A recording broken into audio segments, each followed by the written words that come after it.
Hello everyone. आज के lecture में हम शुरू करने वाले हैं नया चैप्टर क्लास 11th का, दैट इज बायोमोलिक्यूल्स। बायोमोलिक्यूल्स हैं क्या? बायोमोलिक्यूल्स हैं किसी भी सेल के प्रोटोप्लाज्म में, यानी उसके साइटोप्लाज्म और न्यूक्लियोप्लाज्म। साइटोप्लाज्म हो गया ये, राइट? और न्यूक्लियस का जो फ्लूइड, जो लिक्विड इसके अंदर प्रेजेंट है, दैट इज कॉल्ड न्यूक्लियोप्लाज्म। इन दोनों को मिला के कहा गया protoplasm, right? So what are biomolecules? Biomolecules हैं वो सभी ऑर्गेनिक कंपोनेंट्स जो कि किसी भी सेल के अंदर या उसके प्रोटोप्लाज्म के अंदर प्रेजेंट होते हैं, right? So biomolecules are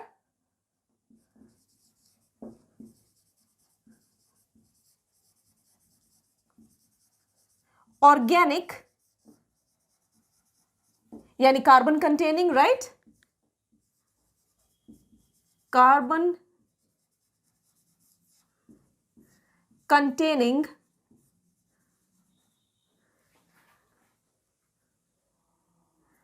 compounds present in cell or protoplasm, right? So ये जो प्रोटोप्लाज्म है, इसे, ये जो टर्म है प्रोटोप्लाज्म, ये दिया था पुरकिंजे ने,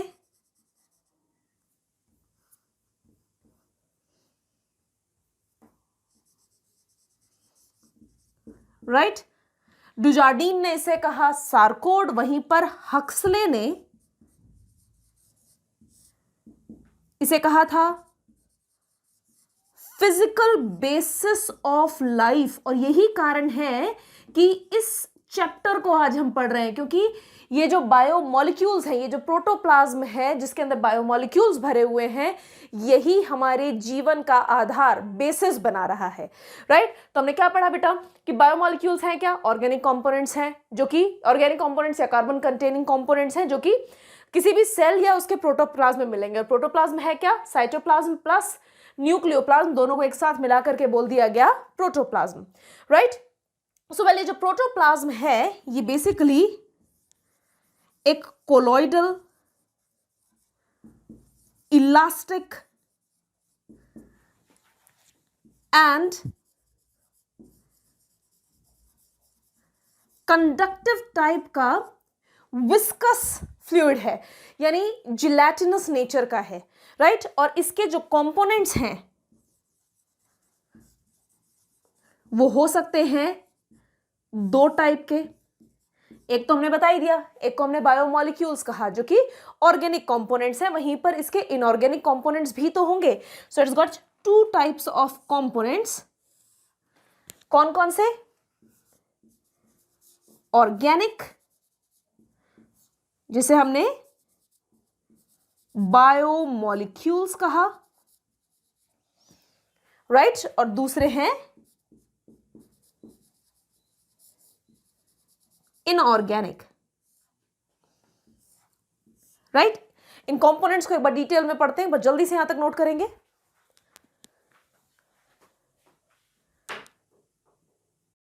सो we were studying about the components of protoplasm, ताकि हम समझ सकें कि बायोमोलिक्यूल्स एग्जैक्टली इतने इंपॉर्टेंट हैं क्यों इतना बड़ा चैप्टर बना दिया यहां पर, राइट? सो प्रोटोप्लाज्म के दो कंपोनेंट्स कौन कौन से हैं बेटा? Organic and inorganic. जो ऑर्गेनिक कंपोनेंट है इसी को नाम दिया जाता है बायोमोलिक्यूल्स,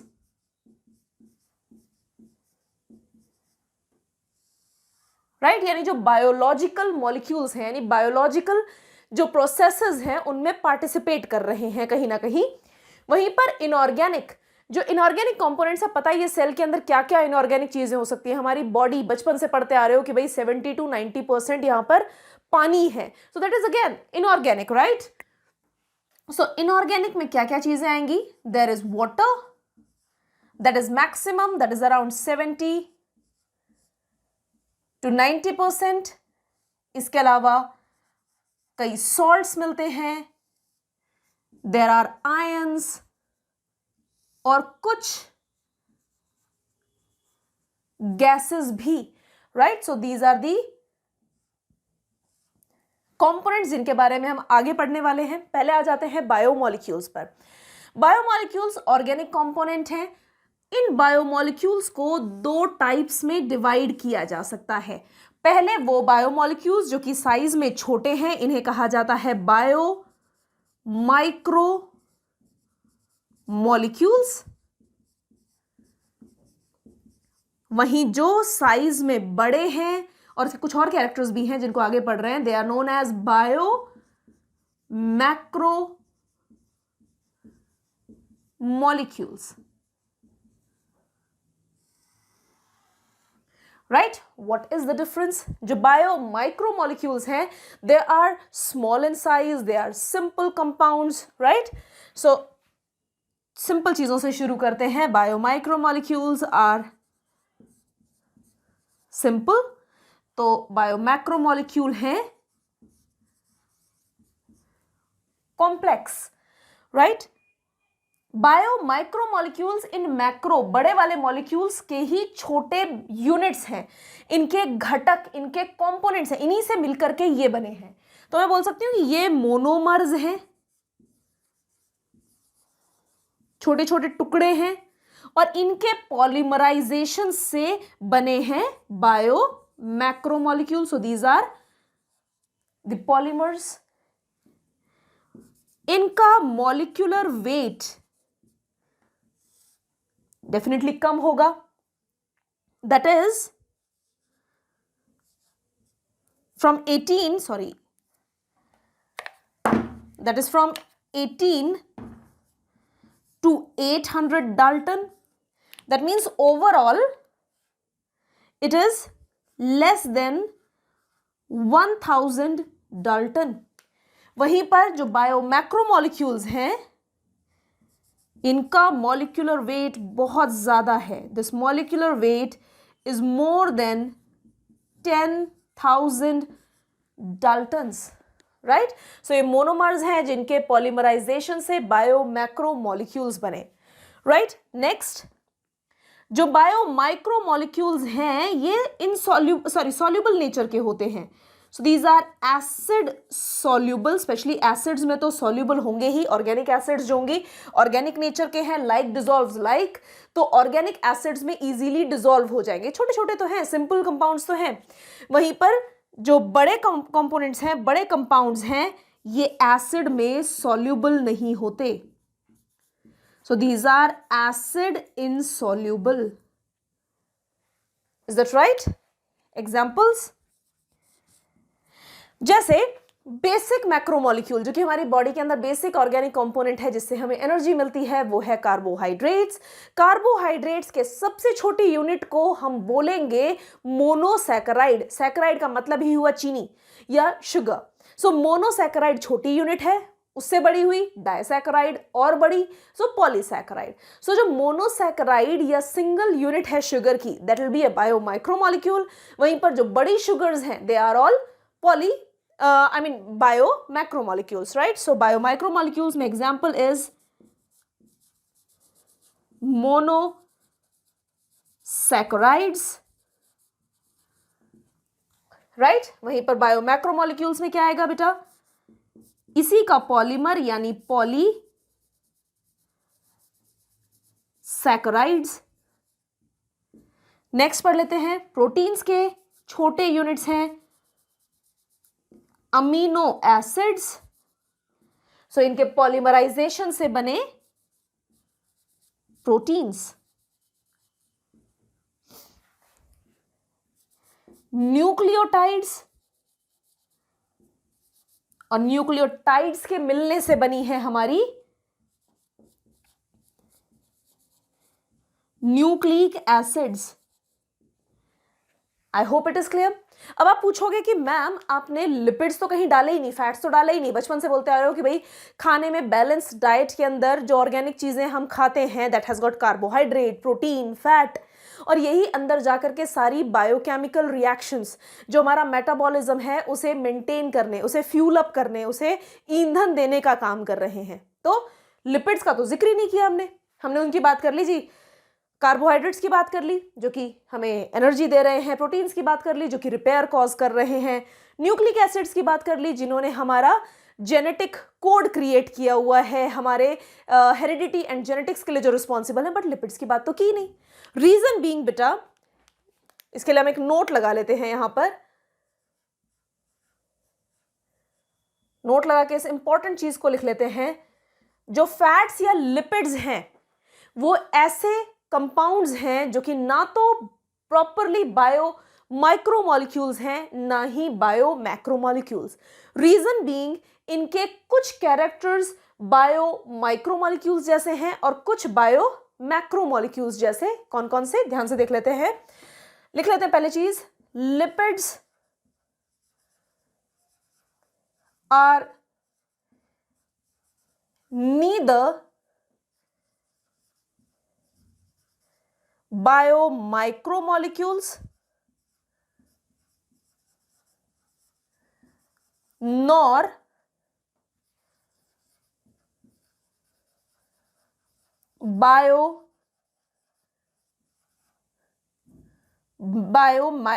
macromolecules. Why? As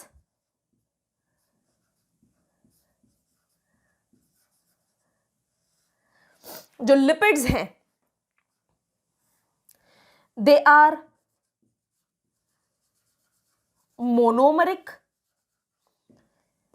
और इनका मॉलिक्यूलर वेट भी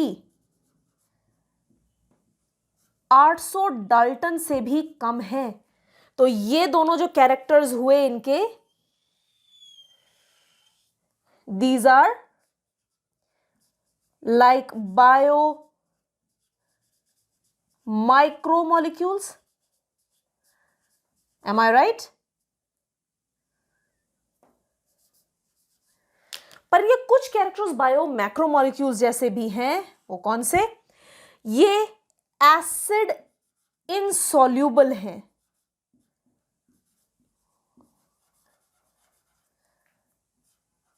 और ऐसा क्यों? Due to apolar nature. Apolar हैं ये और इसकी वजह से, मतलब इनकी कोई पोलैरिटी नहीं है। इस चीज को जब हम लिपिड्स पढ़ेंगे तो वहां पर और डिटेल में बताऊंगी आपको। तो पोलैरिटी ना होने की वजह से ये बायो मैक्रोमॉलिक्यूल्स की तरह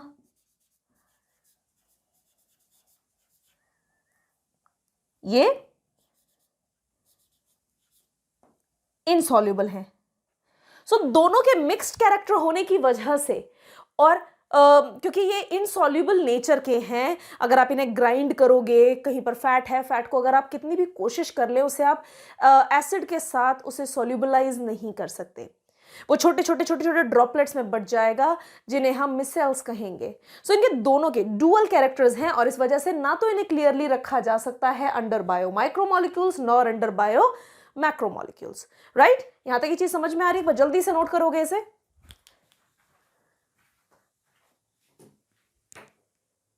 हमने पढ़े थे अभी प्रोटोप्लाज्म के दो टाइप के कंपोनेंट्स, ऑर्गेनिक एंड इनऑर्गेनिक।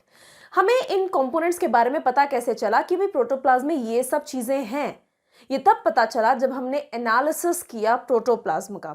तो एनालिसिस किया कैसे जाएगा ताकि हम समझ सकें कि कौन कौन सा कंपोनेंट कितने कितने अमाउंट में प्रेजेंट है in protoplasm. So what is done, मुझे अगर ऑर्गेनिक पार्ट का पता लगाना है तो मुझे इनऑर्गेनिक पार्ट को प्रोटोप्लाज्म से हटाना पड़ेगा। सो क्या किया जाता है?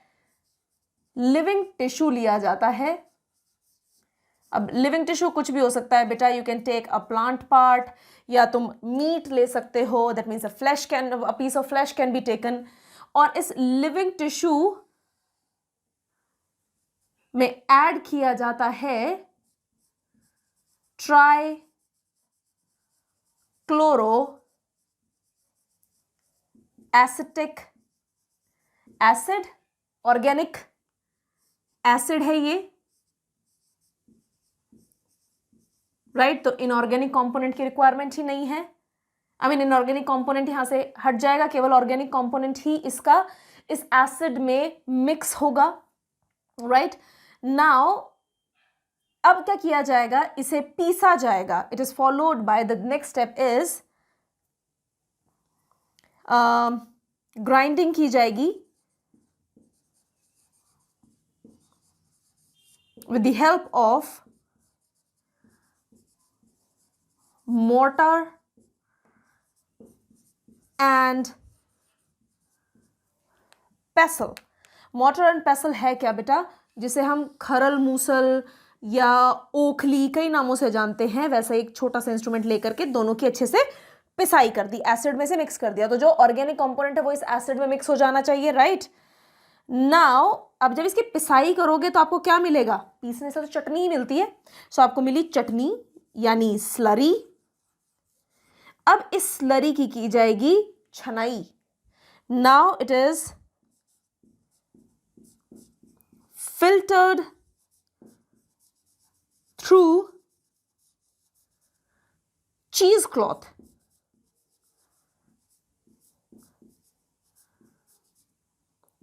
और कॉटन क्लॉथ, चीज क्लॉथ भी कॉटन का ही एक बारीक बहुत ही सॉफ्ट कपड़ा होता है, उसके जरिए इसे छाना गया। अब छानने पर क्या मिलेगा, यू गेट 2 फ्रैक्शंस। कौन कौन से फ्रैक्शंस हैं बेटा, ये एक पार्ट वो होगा जो छन करके चला गया, जो छन के चला गया उसे कहा जाता है फिल्ट्रेट,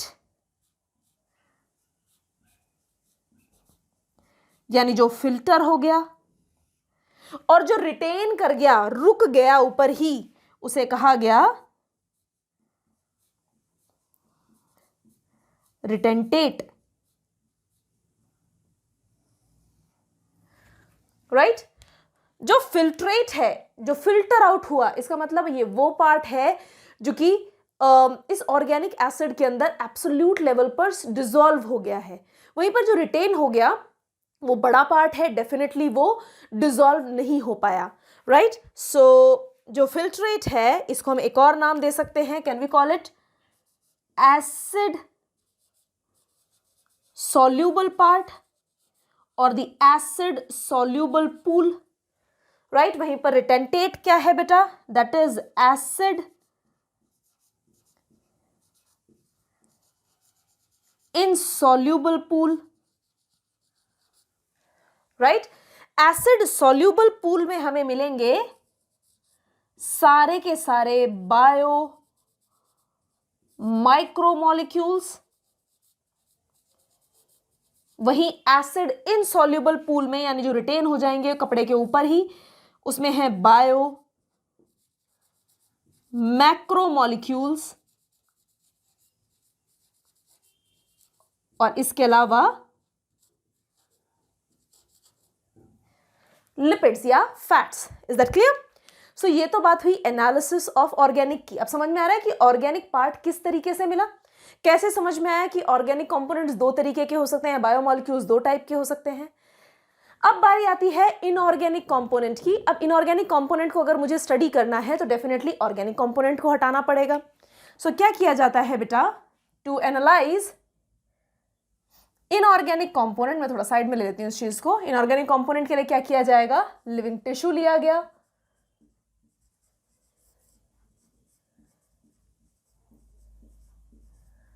राइट इस लिविंग टिश्यू का जो वेट लिया जाता है, अभी अगर इसको हमने वे किया तो इसे वे करने पर जो वेट मिला that is called wet wait.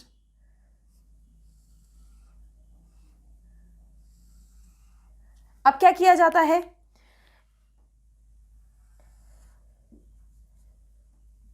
इसे ड्राई किया जाएगा।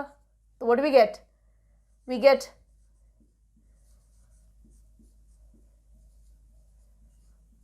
Dried tissue. जो ड्राइड टिश्यू है इसका weight is called dry weight।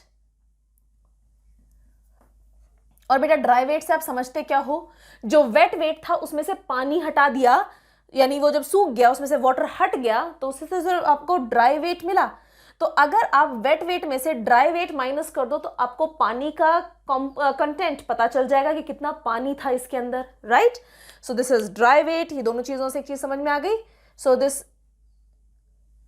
implies that wet weight minus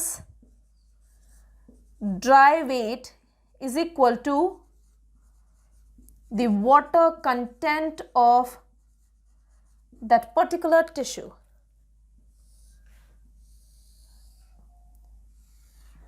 Is that clear?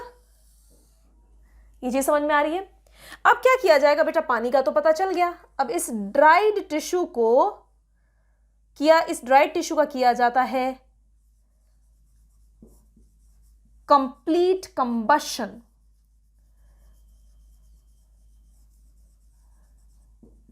तो इससे जो कार्बन डाइऑक्साइड है वो भी रिमूव हो गई, इसके साथ में ऑर्गेनिक कंपोनेंट खत्म हो गया, एंड आपको जो मिलेगी वो है राख। ये जो ऐश है इसका किया जाएगा chemical analysis, right. So it is chemically analysed. जब इसे केमिकली एनालाइज किया जाता है तो डिफरेंट टाइप ऑफ एलिमेंट्स पाए जाते हैं यहाँ पर, like different salts of calcium, magnesium, even oxygen is there is hydrogen, there many things जो कि इस ऐश में मिलेगी। बट ये पाया गया बेटा कि ये जो बायोमोलिक्यूल्स एंड लिपिड्स है, मैंने थोड़ा नीचे लिख दिया था इसे, I should write it slightly higher level. तो बायो मैक्रोमोलिक्यूल्स और लिपिड्स जो हैं, जो कि रिटेंटेट में मिल रहे हैं, यानी एसिड इनसॉल्युबल पूल में यहां पर मिल रहे हैं। अगर इसे हम गौर से देखें तो फिल्ट्रेट में, जैसे यहां पर दो अलग अलग कंपोनेंट्स हैं, they are the bio macromolecules and lipids as well. यहां पर सिर्फ बायो माइक्रोमोलिक्यूल्स नहीं मिलते, कुछ अमाउंट में कुछ इनऑर्गेनिक कंपोनेंट्स भी यहां पर प्रेजेंट होते हैं, जैसे sulphates, there is no space नीचे,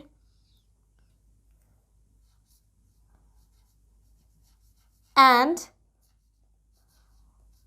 फॉस्फेट्स। ऐसा नहीं है कि अपने इनऑर्गेनिक का एनालिसिस करने के लिए that is the only way. यहाँ पर कुछ अमाउंट में इनऑर्गेनिक कंपोनेंट्स ऐसे भी हैं जो कि ऑर्गेनिक एनालिसिस के दौरान भी पाए जाते हैं, राइट। सो इन दोनों तरीकों से, ऑर्गेनिक एंड इनऑर्गेनिक एनालिसिस से हमें पता चला कि कौन कौन से कंपोनेंट्स प्रेजेंट हैं सेलुलर प्रोटोप्लाज्म के अंदर। अब कितने कितने अमाउंट में है, क्या एवरेज कॉम्पोजिशन होगा, कितनी चीज़ें, आई मीन ये जो ऑर्गेनिक एंड इनऑर्गेनिक चीज़ें, यानी कितने जो एलिमेंट्स हैं एंड जो बायोमोलिक्यूल्स हैं वो किस किस अमाउंट में, क्या एवरेज परसेंटेज में मिलते हैं, इस चीज़ को पढ़ लेते हैं।